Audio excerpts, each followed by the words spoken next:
you need to have your own social media platforms, and so on and so forth. At the moment with us, from the Aam Aadmi Party, we have our old friend Advocate Sandeep Katke Sahab. Sandeep Katke Sahab, नमस्कार. नमस्कार नमस्कार राजू जी, नमस्कार प्रदीप जी, नमस्कार दोनों को मेरा नमस्कार. जय सिया राम सर, जय सिया राम. कल रामनवमी है. जय सिया राम. जय सिया राम. जय सिया राम. रामनवमी की आप सभी को, समस्त देशवासियों को बहुत बहुत शुभकामनाएं. जी, लेकिन दुख की बात तो ये है कि गुड़ी पड़वा और रामनवमी दोनों की दोनों अरविंद केजरीवाल जी ने जेल में बिताई. और अरविंद केजरीवाल जी ने एक मैसेज भेजा संजय सिंह जी के द्वारा आज, my name is Arvind Kejriwal and I am not a terrorist. इसका कहने का तात्पर्य यह था संजय सिंह जी का कि अरविंद केजरीवाल जी को ऐसे रखा हुआ है कि जैसे कि वो आतंकवादी हों तिहाड़ जेल में. वो कहते हैं वो उनसे मिलने भी नहीं दिया गया, मतलब फेस टू फेस भी नहीं मिल पाए. वो बीच में शीशा रखा हुआ है और वो भी इतना गंदा शीशा था, उनकी शक्ल भी नहीं दिख रही थी. और वो संजय सिंह जी ने बार बार ये पूछा है कि भाई इन्होंने कौन सा इतना बड़ा गुनाह कर दिया है, कहीं पे बम फोड़ दिया है, कहीं पे कुछ और कर दिया है. आपको क्या लगता है कि इतनी सख्त कंडीशंस क्यों लगाई गई हैं अरविंद केजरीवाल जी के ऊपर? सर जरा बताएं प्लीज. देखिए, अरविंद केजरीवाल को ऐसे भी करके उनका जो मनोबल है, मनोधैर्य है, उसको खच्ची करने का काम जो बीजेपी करना चाहती है. क्योंकि जेल में रहकर भी अरविंद केजरीवाल जिस प्रकार से दिल्ली के लोगों के लिए काम कर रहे हैं, जिस प्रकार से अपना संदेशा भेजकर देश में जो माहौल तैयार हो रहा है, वो बीजेपी के लिए बहुत घातक है. तो कैसे भी करके अरविंद जी का मनोबल कम करने का, अरविंद जी का मनोबल तोड़ने का और उनकी जो इच्छा शक्ति है राजनीति के प्रति, उसको खत्म करने के लिए बीजेपी ऐसे जो है वो षड्यंत्र रच रही है. और मैं समझता हूँ ये कायरता के लक्षण है. बीजेपी और ईडी ये दोनों भी जो है अभी कायर हो गई है, क्योंकि उनको पता है कि अरविंद केजरीवाल वो एक ही व्यक्ति है जो मोदी को और बीजेपी को दोनों को खत्म कर सकते हैं. और वही बोखलाहट में कैसे भी करके अरविंद केजरीवाल जी को खत्म करना, अरविंद केजरीवाल जी का मनोधैर्य खत्म करना, उनका मनोबल तोड़ना, उसके लिए जो जो चीजें वो कर सकते हैं वो कर रहे हैं. और अरविंद जी के साथ में कुछ दिन पहले संजय सिंह ने भी कहा कि उनको भी मिलने जाना था, लेकिन उनको मिलने दिया नहीं गया. और उनके फैमिली मेंबर भी अगर जाते हैं तो फैमिली मेंबर को भी उनको शीशे से टेलीफोन के ऊपर बात करनी पड़ती है. अरविंद केजरीवाल जी दिल्ली के 2 करोड़ लोगों के चुने हुए नुमाइंदा है, दिल्ली के मुख्यमंत्री है. एक मुख्यमंत्री के साथ में अगर इस प्रकार से ये लोग पेश आ सकते हैं तो समझ लो देश में लोकशाही जो है, डेमोक्रेसी जो है, उसकी क्या हालत हो चुकी है. अभी गुनाह साबित होना है, अभी उनके ऊपर आरोप है जी, और वो एक आरोपी के साथ में ये ऐसा बर्ताव करते हैं तो समझ लो कि देश की डेमोक्रेसी जो है खतरे में है. क्योंकि अपना देश का कानून ही कहता है कि you are not guilty unless proven, you are innocent unless proven guilty. तो अरविंद केजरीवाल के ऊपर बीजेपी ने झूठे आरोप लगाए हैं. बीजेपी चाहती थी कि अरविंद केजरीवाल दिल्ली का प्रशासन नहीं संभाले, आम आदमी पार्टी टूटे, आम आदमी पार्टी के एमएलए बिके और उसके माध्यम से बीजेपी खुद का जो है शासन वहां पे लगाए. लेकिन ये सभी चीजों में जब बीजेपी फेल हो गई तो उनके पास अभी एक ही हथकंडा बचा है, कैसे भी करके आम आदमी पार्टी के जो शीर्ष नेता है अरविंद केजरीवाल जी, उनको टॉर्चर करना, उनके ऊपर इस प्रकार से ट्रीटमेंट देना कि उनको खुद को लगना चाहिए कि भाई उन्होंने कौन सा जुल्म किया है. लेकिन अरविंद केजरीवाल जो है वो कच्चे खिलाड़ी नहीं है. अरविंद केजरीवाल जो है वो भगत सिंह को फॉलो करने वाले हैं, राजगुरु को फॉलो करने वाले हैं. तो वो जो है वो इनके साथ में पूरी ताकत के साथ लड़ेंगे. और उसी उपलक्ष्य में उन्होंने आज ये मैसेज भेजा था कि I am Arvind Kejriwal and I am not terrorist. ये मैसेज जो है पूरे देश में भी ट्रेंड हो रहा है और सभी आम आदमी पार्टी के जितने भी वेल विशर्स है, कार्यकर्ता है, नेता है, और सभी ने ये जो मैसेज है I am Arvind Kejriwal and I am not terrorist, ये सब लोग ने लगाया है. एक एक पैसा रिकवर करेंगे, मोदी साहब का कहना, प्राइम मिनिस्टर मोदी जी का कहना है कि एक एक पैसा जो करप्ट पॉलिटिशियंस या कोई भी जो किया है, देश का पैसा गरीबों का लूटा है, वो पूरे मोदी, प्राइम मिनिस्टर मोदी जी का गारंटी है वो हर एक रुपया निकाल के लोगों को वापस दे देंगे. Now he talks about total भ्रष्टाचार के खिलाफ एक जो संघर्ष, मोदी जी का कहना है जबरदस्त संघर्ष है मोदी जी का. भ्रष्टाचार, परिवारवाद, तुष्टीकरण, क्षेत्रवाद, जातिवाद. और उन्होंने ईडी का स्टैटिस्टिक्स देते हुए कहा कि ईडी ने अर्लियर 10 साल से पहले 34 लाख कैश उनका टोटल था, वो कॉन्फिस्केट किया था. आज के तारीख में 2200 करोड़ के आसपास कैश जब्त किया है एनफोर्समेंट डायरेक्टरेट ने, और 1 लाख करोड़ के ऊपर अटैच किया हुआ है प्रॉपर्टीज।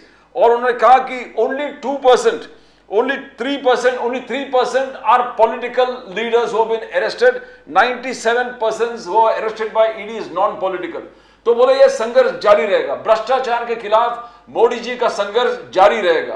काटके साहब, वो सिग्निफिकेंट स्टेटमेंट आप कैसे देखते हो मोदी साहब की? ये ऐसी बात है, गिरो तो भी टांग ऊपर। यानी सबसे बड़ा भ्रष्टाचार जो है वो आपने किया है। इलेक्ट्रल बॉन्ड का मुद्दा जो है देश के सामने आ रहा था, और आपकी जो शक्ल है, आपकी जो सूरत है, वो लोगों के सामने आने वाली थी कि सबसे बड़ा भ्रष्टाचार, पूरे दुनिया का सबसे बड़ा भ्रष्टाचार जो है वो इलेक्ट्रल बॉन्ड्स का है। और इलेक्ट्रल बॉन्ड्स का सबसे बड़ा बेनिफिशियरी जो है वो बीजेपी है। हमने देखा कि कई फार्मा कंपनी है, जैसे वो रेमडेसिविर का, जब भी कोरोना काल में रेमडेसिविर के माध्यम, रेमडेसिविर का डिमांड जो है वो हुआ था, और रेमडेसिविर जो है वो बोगस दवाई निकली, और रेमडेसिविर को जाइडस नाम की जो कंपनी थी, वो कंपनी को अप्रूवल देने का काम गुजरात के सीडीएसओ ने किया। उसके बाद में उसको अप्रूवल मिला, और रेमडेसिविर जो है वो हजारों की तादाद में बाहर बिकी, और वही जाइडस कंपनी से चंदा जो है वो बीजेपी ने लिया, सिप्ला से चंदा जो है बीजेपी ने लिया। इवन जो कोरोना के वैक्सीन जिसने बनाए, पूना वाला की जो कंपनी थी, उससे चंदा जो है वो बीजेपी ने लिया। तो आपने दवाई के अंदर भी भ्रष्टाचार को नहीं छोड़ा, आप एक्सपोज हो गए थे, और आपको एक्सपोज करने के लिए देश की सबसे बड़ी आवाज जो अरविंद केजरीवाल, वो जब रास्ते पे उतरे तो आपने उनको झूठे केस में डालकर जेल में डाल दिया। तो ये आपकी बौखलाहट है। आपका जो भ्रष्टाचार है वो छुपाने के लिए आप दूसरों को भ्रष्टाचारी साबित करने के लिए लगे हो। मैं इंटरव्यू देख रहा था मोदी जी का, तो वो कहते हैं कि इलेक्ट्रल बॉन्ड के माध्यम से तो ये अच्छी चीज हुई कि मोदी जी की वजह से मालूम पड़ा कि कितने लोग पॉलिटिकल पार्टीज को फंड करते हैं। अरे भाई, आप तो ये सब चीज छुपाना चाहते थे। वो तो धन्यवाद करना चाहिए सुप्रीम कोर्ट का कि सुप्रीम कोर्ट ने समय पर अच्छा निर्णय लिया और ये इलेक्ट्रल बॉन्ड का पूरा डेटा जो है वो पब्लिश करने बोला, और उसके माध्यम से ही बीजेपी जो है पूरी एक्सपोज हो गई। इवन जो लिकर स्कैम का जो घोटाला ये बोलते हैं, तो लिकर स्कैम के भी जो एक्चुअल बेनिफिशियरी जो है वो बीजेपी वाले हैं, क्योंकि लिकर स्कैम की जो कंपनी थी, वो जो शरद रेड्डी थे, तो उनके कंपनी के माध्यम से बीजेपी को 55 करोड़ रुपए का चंदा गया है, और उनका चंदा जाने के बाद में उनका बेल हुआ है। तो ये जो क्विड प्रो को जो पूरा जो है, मतलब ये एक के बदले एक, ये जो काम है वो बीजेपी ने किया है। तो बीजेपी पूरी तरह से एक्सपोज हो गई है, और भारत की सबसे बड़ी, दुनिया की सबसे बड़ी भ्रष्टाचारी पार्टी जो है वो बीजेपी है, और दुनिया का सबसे बड़ा जो घोटाला है वो इलेक्ट्रल बॉन्ड का है, और वो छुपाने के लिए आप अरविंद केजरीवाल जी के ऊपर झूठे मुकदमा डालकर उनको भ्रष्ट साबित करने के पीछे लगे हो। तो आपकी संदीप पाटके साहब, चलिए उस दिन तो आपकी बात ठीक है, अटेंशन जरा डाइवर्ट हो गई, इलेक्ट्रल बॉन्ड्स की लिस्ट आई और उसके फौरन बाद 1 या 1.5 घंटे के बाद अरविंद केजरीवाल जी की गिरफ्तारी हो गई। इनफैक्ट उसके पहले ही अटकलें लगाई जा रही थी कि गिरफ्तारी होगी, क्योंकि ईडी की टीम वहां पे पहुंच गई थी वगैरह। लेकिन उसके बाद भी आज की तारीख में भी अरविंद केजरीवाल के ऊपर डिस्कशन हो रहा है, जहां पे कहा जा रहा है कि 100 करोड़ रुपए यहां से गए गोवा तक। कभी 100 करोड़ की बात हो रही है, कभी 300 करोड़ की बात हो रही है, उससे ज्यादा की बात नहीं हो रही। लेकिन इलेक्ट्रल बॉन्ड्स के ऊपर जो डिस्कशन है वो तकरीबन खत्म हो गया है मेन स्ट्रीम मीडिया में। ऐसा क्यों है? पूरा मेन स्ट्रीम मीडिया जो है वो पूरा बीजेपी ने खरीद लिया है, क्योंकि आपने देखा होगा बीबीसी नाम की ये जो न्यूज एजेंसी है, जो ब्रिटिश ब्रॉडकास्टिंग कंपनी है, उन्होंने मोदी जी के ऊपर एक डॉक्यूमेंट्री बनाई थी। तो मोदी जी की जो एक्सटॉर्शन डिपार्टमेंट है, ईडी डिपार्टमेंट, उन्होंने उसके ऊपर भी रेड मार दी। तो ये तो मीडिया हाउसेस को भी नहीं छोड़ रहे हैं। आखिर में आप एक सामान्य नागरिक हो, और सामान्य नागरिक को जेल जाने से डर लगता है। आप सही हो या गलत हो ये फैसला तो बाद में होगा, लेकिन ये सब मामलों में, ईडी के मामलों में प्रोसेस इज पनिशमेंट, ऐसा वाला जो काम है ये हो रहा है, और इस प्रोसेस ऑफ पनिशमेंट के लिए सब लोग डरते हैं। इसके लिए मोदी जी के बारे में गलत छापने के लिए कोई भी मीडिया जो है वो आगे नहीं आती, और सब लोग जो है, जो मोदी के साथ में है वो हेलीकॉप्टर में घूम रहे हैं। आप देखते होंगे आज तक के रिपोर्टर हेलीकॉप्टर में रिपोर्टिंग कर रहे हैं। मतलब मोदी जी के साथ में जितने भी लोग हैं उनके सब अच्छे दिन है, और मोदी जी के विरोध में जितने भी लोग हैं उनके बुरे दिन है। ये सीधी सीधी बात जो है सामने मीडिया में भी आपको दिख रही है। जो मेन स्ट्रीम मीडिया के लोग थे जो मोदी जी के विरोध में बोलते थे, उनको चैनल से बाहर निकलकर खुद का यूट्यूब चैनल बनाकर उनको खुद का चैनल के माध्यम से न्यूज उनको पब्लिश जी, करनी पड़ रही जी। है। तो इस प्रकार की मीडिया की हालत है, तो मीडिया क्या दिखाएंगे मोदी जी के बारे में? But Prime Minister Modi says, मेरा एक sincere approach था where electoral bonds was concerned. Prime Minister Modi says, I wanted to eliminate black money from electoral system. Electoral process से मुझे totally खत्म करना था black money के लिए. I wanted to bring transparency where election process is concerned. इसलिए electoral bonds हमने means पूरे process initiate किया था. लोग बोले कि parties will regret the very fact that it has been stayed. Where 63% of the funds, Khadge साहब, मोदी साहब का कहना है, has been received by the opposition parties. 63% of the total funds have been received by the opposition parties. Amit Shah ji भी वही आंकड़े दे रहे थे, हमने 6,800 करोड़, 20,000 के आसपास करोड़ है जो इलेक्ट्रल बॉन्ड्स में आए, उसमें सिर्फ 6,800 करोड़ हमको मिला है. मोदी जी वो बोल रहे हैं कि 63% has gone to the opposition and only 36 probably percent 37. तो ये हर आंकड़ा जस्टिफाई कर रहा है मोदी जी, ये पूरे प्रोसेस को जस्टिफाई कर रहे हैं, ट्रांसपेरेंसी को जस्टिफाई कर रहे हैं. एक सफाई पूरे सिस्टम में ट्रांसपेरेंसी लाने वाली बात थी और वो रुक गया. How do you see that? How do you see statement के साथ? देखिए, अगर आप इलेक्ट्रल बॉन्ड की बात करोगे तो सबसे पहले जब पार्लियामेंट में बिल आया तो उस समय पे ऐसा बोला इन्होंने इलेक्ट्रल बॉन्ड के बारे में कि इलेक्ट्रल बॉन्ड का डेटा जो है वो सीक्रेट रहेगा, उसकी जानकारी किसी को भी नहीं मिलेगी. लेकिन जब इलेक्ट्रल बॉन्ड बेचे गए तो उस इलेक्ट्रल बॉन्ड पे उन्होंने वाटर मार्क का एक जो नंबर था वो नंबर डाला था, यानी कौन सा बॉन्ड किसने खरीदा है इसकी पूरी जानकारी जो एसबीआई के पास थी. और एसबीआई जो है वो सेंट्रल गवर्नमेंट के अंडर आती है, यानी इसकी पूरी जानकारी जो है वो ईडी और सीबीआई और मोदी जी इनको ही रहेगी, बाकी लोगों को पता नहीं चलेगा. तो इस प्रकार का झूठ जो है उन्होंने सबसे पहला संसद में फैलाया और उन्होंने ऐसा कहा कि इलेक्ट्रल बॉन्ड की इंफॉर्मेशन जो है किसी को नहीं मिलेगी. लेकिन जब धीरे धीरे ये सब मामला जो है सामने आया और जब सुप्रीम कोर्ट में पिटीशन गया और सुप्रीम कोर्ट ने जब देखा कि भाई पॉलिटिकल पार्टी जो है वो अगर चंदा लेती है, वो चंदा किससे ले रही है, क्या वो टेररिस्ट ऑर्गेनाइजेशन से चंदा ले रही है क्या? तो ये चीज जो है देशवासियों को समझना चाहिए. अगर कोई पॉलिटिकल पार्टी टेररिस्ट संगठनों से चंदा लेगी इलेक्ट्रल बॉन्ड के माध्यम से तो ये क्या सही होगा देश के लिए? तो इसीलिए सुप्रीम कोर्ट ने जब कहा कि भाई डेटा डिस्क्लोज करो, उसके बाद में ये बात सामने आई कि उसके ऊपर जो है वो सीक्रेट कोड नंबर था और सीक्रेट कोड नंबर सिर्फ एसबीआई, ईडी, सीबीआई और मोदी जी इनको ही पता था, इनको ही उसकी जानकारी थी. यानी मोदी जी और अमित शाह को पूरी जानकारी थी कि भाई अपोजिशन पार्टी के पास कौन सी कंपनियां जो है वो इलेक्ट्रल बॉन्ड दे रही है. तो अगर आपको ट्रांसपेरेंसी करनी थी तो आपने फिर ये झूठ देशवासियों को क्यों बोला, ये झूठ आपने पार्लियामेंट में क्यों बोला? इलेक्ट्रल बॉन्ड के माध्यम से बोला तो आपको करना था. लेकिन संदीप पाटके साहब, सवाल मेरा ये है और बाकी सब सारी दुनिया का भी सवाल यही है कि स्टेट बैंक ऑफ इंडिया ने तो अर्जी डाली थी एडजर्नमेंट के लिए. आदरणीय सामान्य जो सबसे बड़े वकील है, पूरी दुनिया के सबसे बड़े वकील है हरीश साल्वे साहब, उन्होंने कहा कि भाई हमारे पास अभी डेटा है नहीं, हमें तो वही तो मैं कहना 2-3 महीने लग जाएंगे इसको कलेक्ट करने में.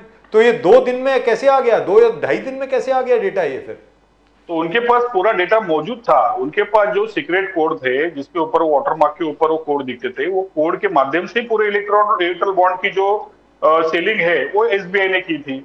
अगर कोई टेररिस्ट आएगा और वो बोलेगा मुझे इलेक्ट्रल बॉन्ड चाहिए और कोई पर्टिकुलर पार्टी को देगा तो उसकी जानकारी क्या शासकीय यंत्रणा को नहीं लेनी चाहिए?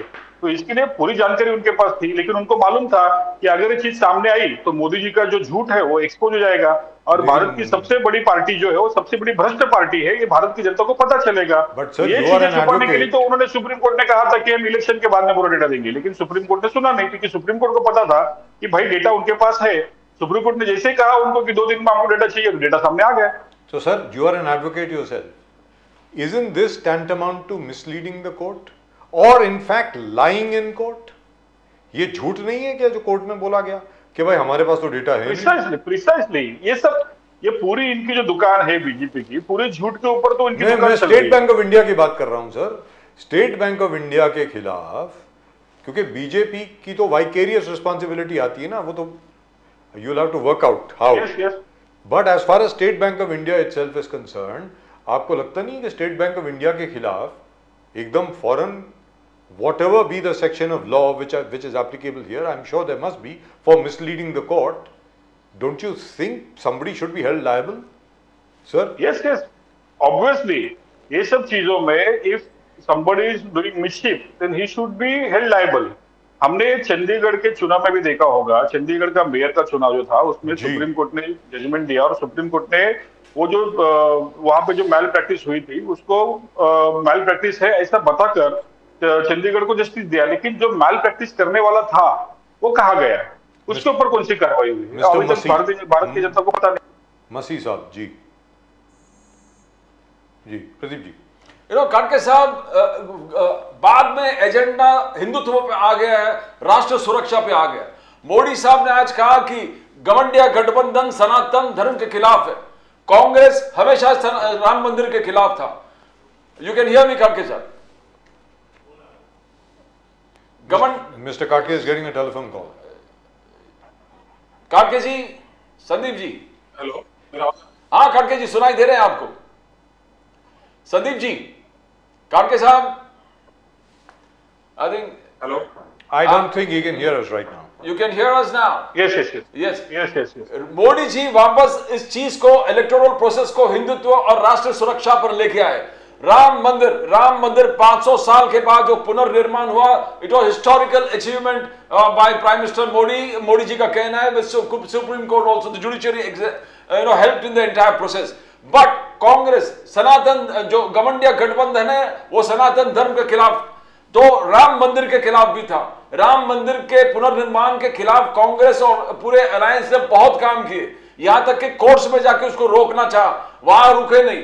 इतने पाप करने के बाद मोदी जी का कहना है उनको प्रायश्चित करने का वक्त था। कांग्रेस के टॉप लीडर्स के घर में ये लोग गए थे, जो बोर्ड, राम मंदिर बोर्ड के ट्रस्टीज थे, वो जाके खुद इनवाइट किए, फिर भी कांग्रेस रिफ्यूज, बिकॉज ये आपके लिए एक पॉलिटिकल वेपन था इंडिया अलायंस के लिए। राम मंदिर के नाम पर तुष्टीकरण करना, एक समाज को डराना, देखो इन लोग फिर राम मंदिर बनाने वाले। आज वो पॉलिटिकल वेपन आपके पास नहीं है खड़गे साहब। That is what prime minister Modi is saying. DMK रोज गलत इन 60 इयर्स के पॉलिटिक्स में every day has been talking against Sanatan Dharma. तो ये हिंदुत्व वाला एजेंडा है, राम मंदिर वाला एजेंडा है, सनातन धर्म को अपमान करने वाला एजेंडा है। खड़गे साहब, आप जस्टिफाई कैसे कर लोगों को, इलेक्टोरेट को? देखिए, मोदी जी जो है, मोदी जी सबसे बड़े बहरूपिया है। तो मोदी जी समाज में, देश में सिर्फ नफरत फैलाने का काम कर रहे हैं। सनातन धर्म क्या है, हिंदू धर्म क्या है, मुझे नहीं लगता कि इसकी पूरी जानकारी भी मोदी जी को होगी। सनातन धर्म में कभी भी दूसरे धर्मों के प्रति द्वेष भावना जो है वो कभी भी नहीं दी गई। लेकिन मोदी जी क्या करते हैं, तो मोदी जी दूसरे धर्मों के बारे में द्वेष भावना जो है वो समाज में प्रसारित करते हैं, उसको प्रमोट करते हैं। और जहां तक प्रभु रामचंद्र जी की बात है, प्रभु श्री राम जी की बात है, प्रभु श्री राम जी वो मर्यादा पुरुषोत्तम है और प्रभु श्री राम जी वो एक वचनी है। प्रभु श्री राम जी ने अपने पिताजी के कहने पर 14 साल का वनवास काटा, तो वैसे वो एक मर्यादा पुरुषोत्तम है। लेकिन अगर आप उससे कंपेयर करोगे मोदी जी को, तो मोदी जी तो अपने खुद के धर्मपत्नी के साथ में भी न्याय नहीं कर सके। मोदी जी ने जितने भी अभी तक वादे किए हैं वो वादे पूरे नहीं कर सके। एक सबसे बड़ा एक आंदोलन हो रहा है लेह लद्दाख में, जो सोनम वांगचुक जी कर रहे हैं। वो भी उधर से वही कह रहे हैं कि भाई बीजेपी ने हमको प्रॉमिस किया था कि शेड्यूल 6 के माध्यम से लेह लद्दाख का जो नेशनल ब्यूटी है उसको प्रिजर्व किया जाएगा, वो मांग रहे। लेकिन वहां पे किसी को देखने का, या बीजेपी को या मोदी जी को देखने के लिए वहां पे समय नहीं है। तो इस प्रकार के जुमले जो है उन्होंने पूरे देश में दिए हैं और मोदी जी जो है वो सबसे बड़े जुमलेबाज हैं। तो इसके लिए मोदी जी अगर दूसरे विपक्षियों को इस चीजों के बारे में घेरने की कोशिश करते हैं, तो मैं समझता हूं कि सबसे बड़ा ढोंग जो है धर्म का वो मोदी जी ही करते हैं। और मुझे नहीं लगता कि कोई भारत की जनता जो है उनके अभी ये जुमले में आने वाली है। लेकिन वहां तकलीफ एक और हो रही है प्रदीप जी, सॉरी, जो लद्दाख की बात करिए, अपने दर्शकों की जानकारी के लिए बता दूं कि क्या है कि कारगिल जो है, कारगिल और लद्दाख साथ साथ में है, बिल्कुल, डिस्ट्रिक्ट कारगिल और डिस्ट्रिक्ट लद्दाख। कारगिल जो है वो मुस्लिम मेजॉरिटी है और लद्दाख में बुद्धिस्ट मेजॉरिटी है। अभी क्या हो गया है कि both the communities have come together. They say, hey listen, you had promised something, where is that? आपने कुछ वादा किया था, क्या हुआ? और अनफॉर्चुनेटली क्या हो गया है, लद्दाख और कारगिल दोनों में अभी जो सिविक बॉडी की जो इलेक्शंस हुई थी उसमें प्रदीप जी कांग्रेस जीत गई। 28 सीटों में से 26 सीटें कांग्रेस की आ गई। भी देखो लोकसभा में भी बीजेपी का वहां पे डिपॉजिट जब्त होने वाला है। तो हाँ प्रदीप जी, आप प्रभु राम जी का नाम लेके पॉलिटिक्स करते हो, और प्रभु राम जी का सबसे जो महत्वपूर्ण अगर कोई गुण था तो वो गुण था कि वो एक वचनी थे। तो उन्होंने अगर किसी को वचन दिया तो वचन निभाते थे। लेकिन आप तो यहाँ पे जुमले दे रहे हो। आपने अभी बीजेपी के कुछ लोगों को मैं सुन रहा था, तो वो कह रहे थे कि भारत के 25 करोड़ आबादी को उन्होंने बीपीएल से बाहर निकाला। तो मैं डेटा पढ़ रहा था, वो डेटा पढ़ने के बाद मैं शॉकिंग हो गया कि भाई भारत में आज भी 27.5% जो लोग हैं वो बिलो पॉवर्टी लाइन है। तो ये लोग उनका क्राइटेरिया लगाते हैं कि उन्होंने जो सुविधा दी है, 80 करोड़ लोगों को जो अनाज दिया है, फिर वो जो आयुष्मान भारत की योजना है वो कितने लोगों तक पहुंची, फिर कितने घर उन्होंने पंतप्रधान आवास योजना के माध्यम से दिए हैं। तो ये सब ये जुमलेबाजी के जो आंकड़े हैं, वो जुमलेबाजी के आंकड़ों के माध्यम से वो पूरे देशवासियों को कहते हैं कि भारत की 25 करोड़ आबादी को उन्होंने बिलो पॉवर्टी लाइन से बाहर निकाला। लेकिन आज देश के 80 करोड़ जनता को 10 किलो अनाज के लिए आपने मोहताज किया है, और आप कहते हो कि 25 करोड़ जनता को आपने बीपीएल से बाहर निकाला। आप बात करते हो 5 ट्रिलियन इकोनॉमी की। अभी भारत की इकोनॉमी 3 ट्रिलियन है, लेकिन भारत के ऊपर 2.5 ट्रिलियन का कर्जा है। भारत के हर एक इंसान के ऊपर 1,60,000 का कर्जा है। और कितना तो इंटरेस्ट जो है, इंटरेस्ट के आंकड़े मेरे पास अभी मौजूद नहीं है, लेकिन कितना तो इंटरेस्ट है, भारत ये इंटरेस्ट खाली अदा कर रहा है। तो इस प्रकार की अर्थव्यवस्था की अवस्था भी जो है वो आपने की है, लेकिन आप सिर्फ जुमले पे जुमले दे रहे हो। अभी मोदी 0.3 के लिए आपने घोषणा पत्र जाहिर किया 76 चीजों का। वो घोषणा पत्र में पढ़ रहा था, वो जो घोषणा पत्र में भी आधी तो बात उनकी जुमलेबाजी की है। उन्होंने तो आम आदमी पार्टी के मुद्दे जो है उसको किए हैं। पहले आम आदमी पार्टी बोलते थे, अभी आम आदमी पार्टी के मुद्दों को आप कॉपी कर रहे हो, क्योंकि आपको पता है कि आपका जो मॉडल है गवर्नेंस का वो कंप्लीट फेलियर हो गया है, और अरविंद केजरीवाल जी का जो केजरीवाल मॉडल ऑफ गवर्नेंस है वो टोटली हिट है। काटके साहब, अरविंद केजरीवाल जी को कॉपी करने राष्ट्रीय सुरक्षा बीजेपी का कहना है, एक्सटर्नल अफेयर्स मिनिस्टर जयशंकर जी का कहना है कि राष्ट्रीय सुरक्षा में कोई मोदी जी के हाथ नहीं पकड़ सकता। Modi ji has changed the approach of dealing with terror, retaliation where terror is concerned. इससे पहले ऐसे नहीं होता था। उन्होंने 26/11 का उदाहरण दिया, बोले the UPA decided the cost of attacking Pakistan was more expensive than not attacking, so there was no retaliation. Prime Minister Modi has changed the rules. Surgical strike, Balakot strike. Terrorists don't follow any rules. Answer to terror cannot be according to any rules. Should have no rules. तो मोदी जी ने इस चीज को establish किया, जयशंकर जी का कहना है। How do you सी राष्ट्रीय सुरक्षा? बीजेपी, जयशंकर जी का कहना है कोई मोदी जी का बराबर मीन्स हाथ नहीं पकड़ सकता है। How you going to convince the people with this is national security is concern? काटके साहब, देखिए पुलवामा का जो हमला हुआ, पुलवामा के हमले में 400 किलो का आरडीएक्स जो है वो किस माध्यम से आया उसका पता तो आप नहीं कर पाए, और आप राष्ट्रीय सुरक्षा की बात करते हो। अभी जो रशिया यूक्रेन का वॉर चल रहा था, तो मोदी जी के घोषणा पत्र में ऐसा लिखा है कि रशिया यूक्रेन वॉर में उन्होंने 1.5 करोड़ लोगों को वहां से यहाँ पे बुलाया। आप बिलीव कर सकते हो कि 1.5 करोड़ आबादी जो है वो मोदी जी ने यहाँ पे उधर से यहाँ पे डिपोर्ट की? आप बिलीव कर सकते हो क्या? आप अगर अपने नेबरिंग कंट्रीज की अगर देखोगे तो नेपाल अपने अगेंस्ट में चाइना के साथ में जाके बैठ गया है, पाकिस्तान अपने विरोध में है, श्रीलंका अपने हाथ में नहीं है, बांग्लादेश अपने विरोध में चले गया है। म्यांमार की अगर बात करेंगे तो म्यांमार अपने फेवर में नहीं है। यानी अपने निकट के 6 देश जो है वो 6 देशों के साथ में आप डिप्लोमेसी मेंटेन नहीं कर सकते, और आप बड़ी बड़ी बात करते हो। आप ऐड चला रहे हो कि मोदी जी ने वॉर रुकवाया, और आप कहते हो कि 1.5 करोड़ भारतवासियों को आपने वॉर के दौरान और ये जो पीस मतलब ये जो डिस्टर्बेंस था उस दौरान आपने 1.5 करोड़ भारतीयों को, पूरे यूक्रेन की आबादी जो है वो 3 करोड़ 67 लाख की है। 3 करोड़ 67 लाख की आबादी पूरे यूक्रेन की है, और उनके घोषणा पत्र में उन्होंने 1.5 करोड़ लोगों को वापस लाया ऐसा लिखा है।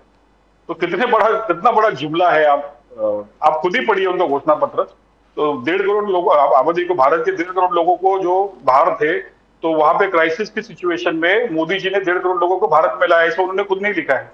वो कहते हैं, मोदी जी कह रहे हैं कि युद्ध क्षेत्र में भारत का झंडा यानी मोदी जी का सुरक्षा है, मोदी जी की गारंटी है कि आप सुरक्षित हो युद्ध क्षेत्र में। और यही कह रहे हैं कि यही मोदी जी का गारंटी है नेशनल अफेयर्स में, इंटरनेशनल अफेयर्स में, गरीब कल्याण स्कीम्स में।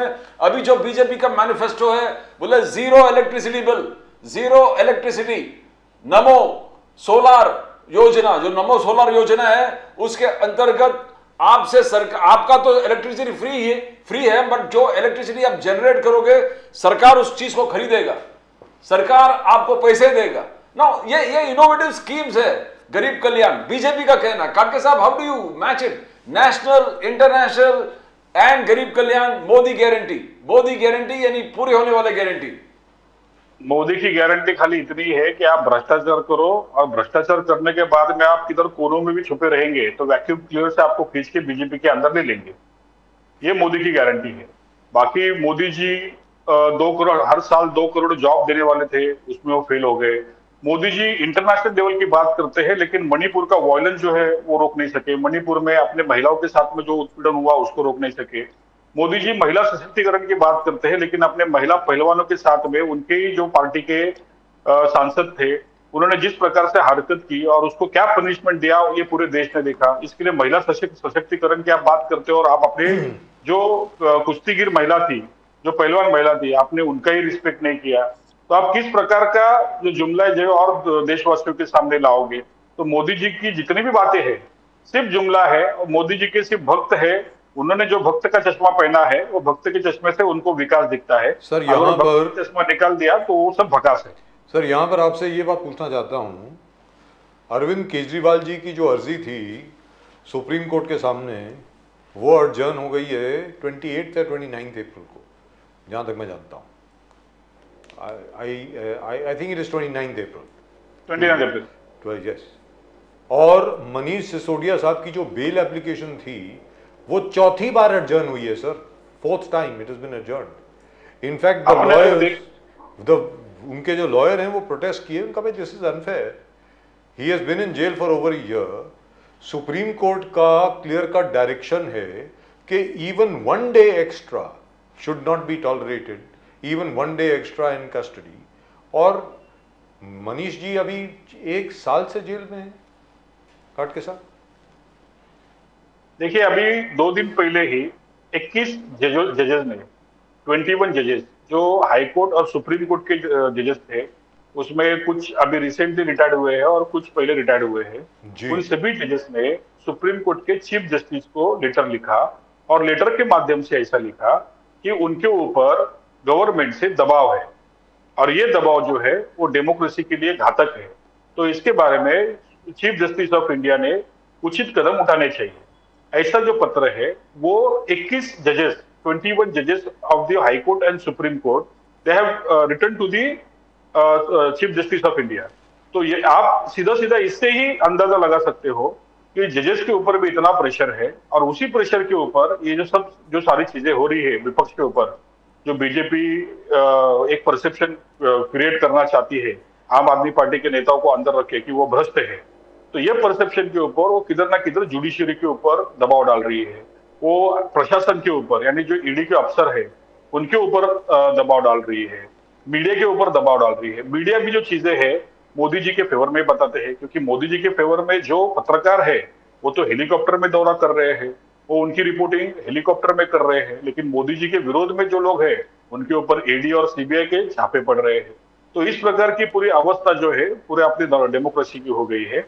और अभी छोटा बच्चा भी जो है उसको भी अगर पूछा जाए तो भी बोलता है कि मुझे ऐसा लगता है कि मोदी जी फिर से आएंगे तो देश में वापस इलेक्शन नहीं होंगे, हमारे देश में डिक्टेटरशिप आएगी।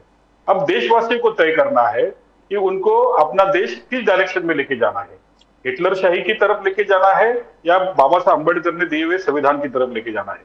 तो अभी ये जो लड़ाई है वो देशभक्त बनाम अंधभक्त है। तो अभी देशवासियों को सोचना है कि किस पक्ष में जाना चाहिए। काटके साहब, आज बाबा साहब अम्बेडकर की बात की, आपने अम्बेडकर जी की बात की, आज मोदी साहब ने कहा ये संविधान कोई नहीं बदल सकता। बाबा साहब अम्बेडकर जी जिन्होंने फाउंडर थे वो भी नहीं बदल सकता। ये it is as dear, the constitution is as dear as the Bhagwat Gita and the Ramayan.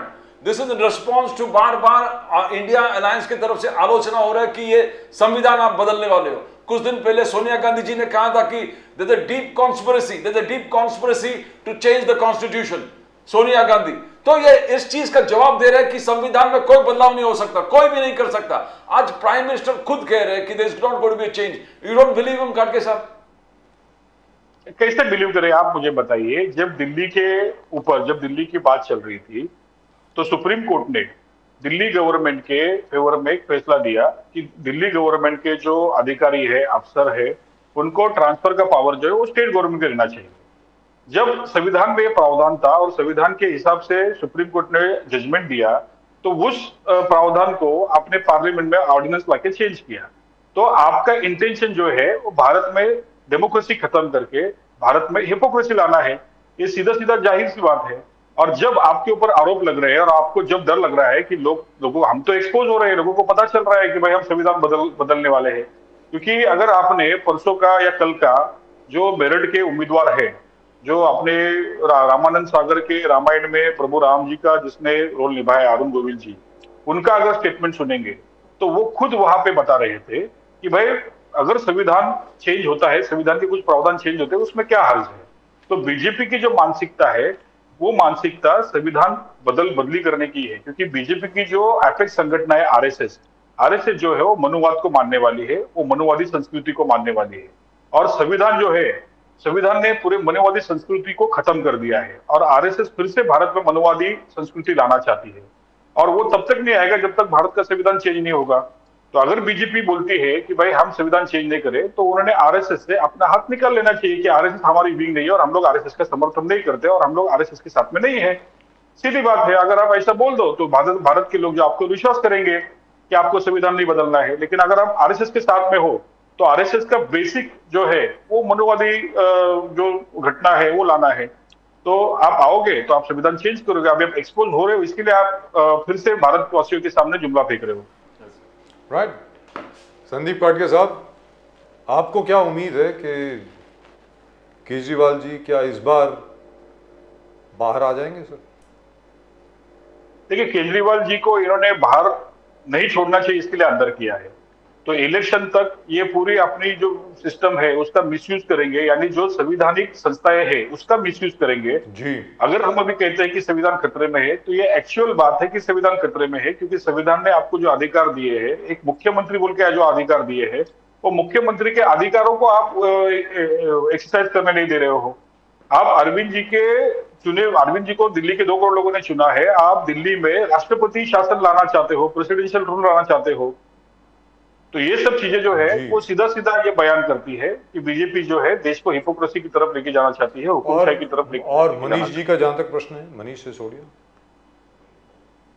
Manish Sisodia के ऊपर भी उनके बेल एप्लीकेशन जो है बहुत सारे दिनों से उनको खाली एडजमेंट ही मिल रहा है।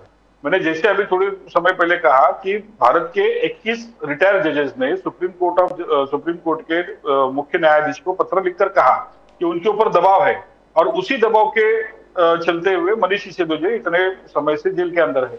And we have all forgotten about Satyendra Jain साहब भी जेल में हैं इस वक्त। मतलब जो सत्येंद्र जैन साहब भी जेल में है। सत्येंद्र जैन साहब है, अभी संजय सिंह जी बाहर आए। आपने देखा होगा कि संजय सिंह जी के भी बेल पिटीशन के टाइम पे जब ईडी को पूछा गया कि भाई आपके पास क्या एविडेंस, तो ईडी बोले हमारे पास कुछ नहीं है। तो इसके लिए सुप्रीम कोर्ट ने छोड़ दिया। लेकिन अगर हियरिंग ही नहीं हुई तो ये सच जो है वो सामने आएगा नहीं। और ये इनको पता है कि अगर सुप्रीम कोर्ट ने मैटर हेयर किया तो बेल देना पड़ेगा। तो इसके लिए सुप्रीम कोर्ट भी मैटर को आगे ढकेल रहा है। लास्ट क्वेश्चन, जो पब्लिक प्रोसिक्यूटर साहब हैं अरविंद केजरीवाल के केस में जो हाई कोर्ट में आर्ग्यूमेंट्स हुई थी, मैं उनको कोट कर रहा हूं। उन्होंने कहा कि we have plenty of evidence. और हाई कोर्ट की जो जज साहिबा हैं उन्होंने भी कहा, I think it is justice Baweja if I am not mistaken, उन्होंने भी कहा कि there seems to be enough evidence of conspiracy both personally and as head of the Aam Aadmi Party against Mr. Kejriwal. ऐसा उन्होंने कहा है sir, अपनी judgement में लिखा है। नहीं, वो जजमेंट जो था वो बेल एप्लीकेशन का नहीं था। वो जजमेंट जो था वो इलीगल अरेस्ट के ऊपर, इलीगल अरेस्ट का। I agree with you. Yes sir, मैं बेल एप्लीकेशन की बात इलीगल अरेस्ट के ऊपर था। Kejriwal has not applied for illegal arrest में इलीगल अरेस्ट में जो है मतलब जो लॉ ऑफ फैक्ट्स है उसके बारे में सिर्फ बात होती है, मेरिट के ऊपर बात नहीं होती। वेदर जो नोटिस सर्विस किया वो इलीगल था कि नहीं, उसके बाद में So why due did she process write follow किया that? कि नहीं। So why has that paragraph come? That there seems to be enough evidence against Mr. It Kejriwal. is a discretionary power of the judges. It is a discretionary power of the judges and it is not trial. तो trial के time पे अगर बात होती तो अलग बात है, लेकिन that is a prima facie observation of the court and that can be change as per the investigation. The same judge had made the same observation against Mr. Sanjay Singh also, if I recall correctly. And then the Supreme Court. अभी मैंने कहा allowed कि him to go. जजेस के ऊपर भी दबाव है, तो उसी दबाव के चलते ये सब चीजें हो रही हैं। Right, thank you so much. जजेस लेटर लिखते हैं सुप्रीम कोर्ट के चीफ जस्टिस को, और जजेस कहते हैं कि भाई हमारे ऊपर दबाव है और दबाव था, तो ये चीजें जो है भारत की डेमोक्रेसी के लिए सही नहीं है। तो क्या क्रांति होगा? तुरंत क्रांति आपको इलेक्शन से पहले लाना पड़ेगा काट के साथ। देखो, हम तो क्रांतिकारी है और हम तो देश में क्रांति लाने का पूरा प्रयास करेंगे। अभी देशवासी कितना जागे और कितने सोए हैं अंधभक्ति में, वो तो आने वाले समय में आपको दिखेगा। Right, thank you so much sir. Sandeep Patke साहब, बहुत बहुत Thank you, धन्यवाद thank you आपका, और एक बार फिर आपको रामनवमी की बहुत बहुत शुभकामनाएं। Thank you so much sir. आपके माध्यम से सभी देशवासियों को रामनवमी की बहुत शुभकामनाएं। जय सिया राम। जय Shri Ram. But this is rather sad, isn't it? I mean, Even for a day. you have a former chief minister in jail, you have the present chief minister in jail, you have a sitting chief minister in jail, and I think very politically astute and wise move by Mr. Kejriwal. He refuses to resign. He says he won't resign. I think he's remember right. Nani Palkila used to call this insidious encroachments on personal liberty. Yes. It cannot be tolerated. I wonder Even what. for a day.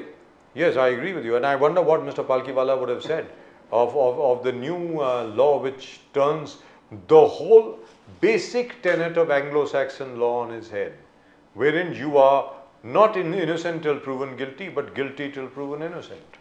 And I think, irrespective of whatever be the result of the investigation, if Mr. Kejriwal is guilty, he ought to be punished, but nothing has been proven against him yet, and he's not going to run away, Pradeep ji. He is not going to run away. He is the sitting chief minister. These laws were basically for enemies of the state. Yes. This is where the state's security is in danger, where persons are working against the interests of the states. Then these were laws to get hold of them, and imprison them and put them under custody of the law. But these are chief ministers. These are chief ministers. These are people who run your administration. They're not going to go anywhere. He's not going to run away. He's not going to hide. And as Harish Salve himself had put it, Yes. if you have freezed his bank account, if you have freezed his assets and properties, you're doing your investigation. Why you want his personal arrest? That's right. Why do you want his personal custody? Why do you want him in custody? Absolutely correct. Right? That's just about it from both Pradeep ji and myself. आप सब लोगों को अष्टमी की बहुत बहुत बहुत बहुत शुभकामनाएं। कल रामनवमी है। Happy Ramnavami to everybody. Shri Ram ji इस देश का भला करें, सबका भला करें, सारी दुनिया का भला करें, और जहाँ जहाँ पर भी तनावपूर्ण स्थिति है, जहाँ जहाँ पर भी युद्ध के आसार दिख रहे हैं, वो ख़त्म हो जाएं। मैं उम्मीद करता हूँ राम जी खुशहाली लाएं, सबके लिए बरकत लाएं और सबको ठीक ठाक रखें, मैं उम्मीद करता हूँ। That's it. Please do subscribe to the channel. आप शेयर करें, लाइक करें, सब्सक्राइब करें, सब्सक्राइब जरूर करें, and do send your comments. We'll read out your comments as and when we are able. We have quite a lot of comments at the moment, and that's the clock striking, as Pradeep ji says. The Irish clock. The strike's 13. Right. And you not only discredited the 13, but cast a shadow of doubt on the all earlier 12. That's it, and that's just about it from both Pradeep ji and myself. आप सबको नमस्कार। जय हिंद, जय महाराष्ट्र, जय भवानी, जय Shivaji, Vande Mataram. Vande Mataram. जय सिया राम, हर हर Mahadev. Har Har Mahadev.